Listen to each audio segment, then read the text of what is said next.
Hi, we're Andy and Emily Schmidt. My name is Steve Wechter. This is my wife, Barbie. My name is Jason Hart, and this is my wife, Audrey. I'm Jeff Moffett. This is my wife, Ray Moffett. Hi, my name's Carl Hagner. This is my beautiful wife, Christine. Ryan Bergman. This is Jennifer Bergman, my wife. We met here at Sukup's. The first time he talked to me, he made me cry. Andy and I met actually in high school. Our first time we really talked was at a Dairy Queen. I told him that the brownies were stale, and then he still ordered the brownie sundae. I was right, and he probably shouldn't have ordered it. She was right, it wasn't very good. Jason and I met at a moped safety course. We were 14. Yep. I was staring at her and I tripped over my own 2 feet. I actually went to apply for a job at his restaurant, and I met him when I started working at the restaurant in Bellflower, California. We met in Dallas, Texas. My best friend in Dallas, she was like, you need to start going out with Carl. And then when Carl was with her, she's like, you need to start dating Christine. You guys need to get together. It's not the right version, but we'll listen to that. My version's always the right version. I was complaining one day about walking too far from the parking ramp, and my boss, who knew that there were troopers out in the rotunda and knew there was a parking lot for us, drugged me out to meet him. The next day I walked past and he said, "Hi, Jessica." And I said, "Well, my name's Jennifer, hi." And we talked for a little bit, and later he told me he knew my name, but he knew if he said, "Hi, Jennifer," I'd just keep walking and not talk to him. So our relationship is based on a lie. Yeah, I was actually originally signed up to go to school at Wartburg and wrestle, and decided last minute I didn't want to cut weight anymore and followed her to Iowa State. You could have been a national champ. I probably would have been. Well, at that time I was writing the manuals, doing a lot of the manual work, and at that time one other employee mentioned to me that she was becoming single, and so I started to take a little notice and got up the nerve one day to talk to her. I made her cry.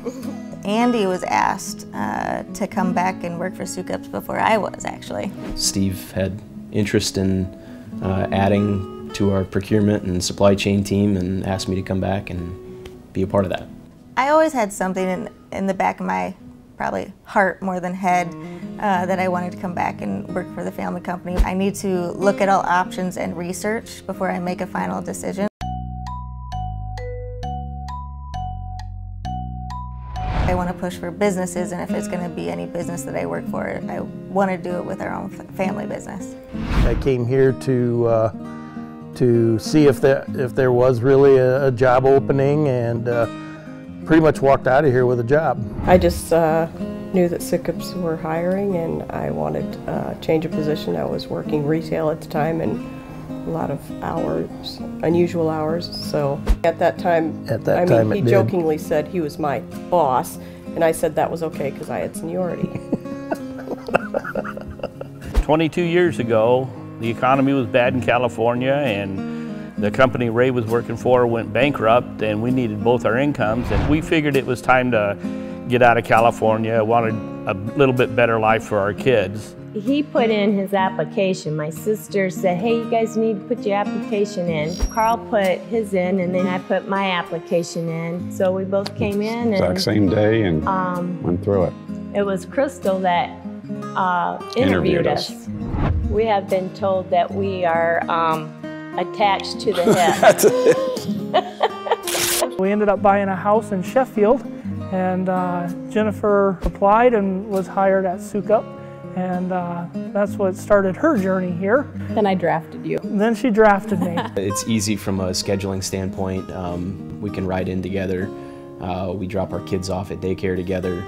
Yeah, I really like the fact that they're seeing us as a team, and that's how we want to operate. For us, it's the convenience of being able to come to work together, go home together. If there's anything we want to talk about, we can get together at break. We have lunch together every day, which is very nice. I grew up with the company being from here in Sheffield, so I knew it was a great company to work for, so it just worked out that Jason started working here. I've always enjoyed my job, so I encouraged her to apply out here, and it's been, besides marrying Audrey, probably the best decision I've ever made. So. He can bring me cookies from break. You know what they say, Tim, happy wife, happy life. It's our 37th wedding anniversary. Today. Happy anniversary, baby. Well, it's kind of nice that we have it pretty much the same days off and holidays. We don't have to worry about that. And we carpool together. Yeah. We are partners, and I think it's the convenience of scheduling, being able, when we want to take off, we can take it off together. We try to keep our time about the same amount so that we can go and do things when we have to. In dealing with past employment and his schedule being all over the place, it's very nice to know when he's going to be home and have weekends together and nights and holidays. The hardest part about working at Sukup with my husband would be I had to learn to tolerate country music. My rule of thumb is whoever's driving controls the radio, so I now like it. I just had to learn to like it. Favorite artist? I like Luke Bryan. Good Lord, you're a dreamboat. I would probably say right now Luke Combs. Beautiful. Well, I wanted to let my wife know in front of everybody that I do truly love her. Ephesians 5:24 tells me, husbands, love your spouses or wives as Christ so loved the church and gave himself for it. God is love, and the more love you have, the more love you can give. That's why we can work together all the time, be together all the time, and we want to be together more and more. I want to tell you I love you. Love you.